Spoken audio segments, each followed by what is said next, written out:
L'info écho avec Capital. Le chiffre du jour, 7 jours, c'est le temps qu'il vous reste pour modifier votre déclaration de revenus 2018.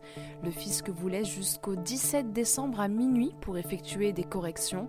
Impôt sur le revenu, impôt sur la fortune immobilière, charges peuvent être modifiées par le contribuable. Une fois les rectifications terminées, sur le site impôt.gouv.fr, un mail de confirmation vous sera transmis. Vous recevrez ensuite par courrier un avis d'impôt corrigé. Selon votre cas, vous serez remboursé du surplus payé ou au contraire il vous faudra adresser un versement complémentaire. Tous les détails sont à lire sur capital.fr.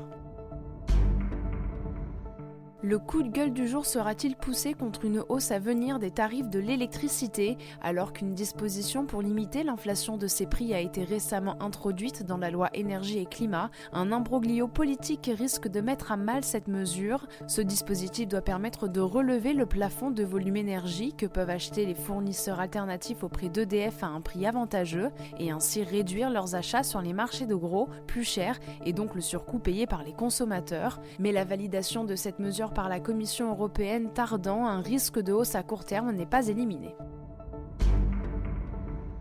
L'info pratique Capital, du nouveau pour favoriser l'épargne solidaire. Dès le 1er juin 2020, les Français pourront reverser, sous forme de dons, tout ou partie des sommes placées sur leur livret de développement durable et solidaire à des associations. À compter de cette date, toutes les banques devront permettre cette démarche à leurs clients et leur proposer une liste d'au moins 10 entités auxquelles les épargnants pourront reverser cet argent via leur livret durable. Bonne nouvelle, vu que ces versements prendront la forme de dons, les clients devraient a fortiori profiter d'une réduction d'impôt sur le revenu.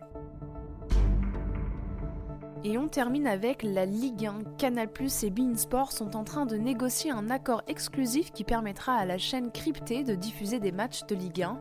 Les droits de diffusion appartiennent normalement à Mediapro et beIN dès la saison 2020. L'accord de distribution entre Canal et beIN aura une durée de 5 ans. Il permettra à Canal+ de diffuser en exclusivité 76 matchs par saison. Les abonnés pourront bénéficier de 2 matchs par jour, dont 28 des 38 meilleures affiches de Ligue 1.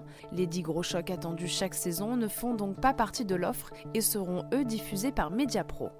C'était l'info écho avec Capital.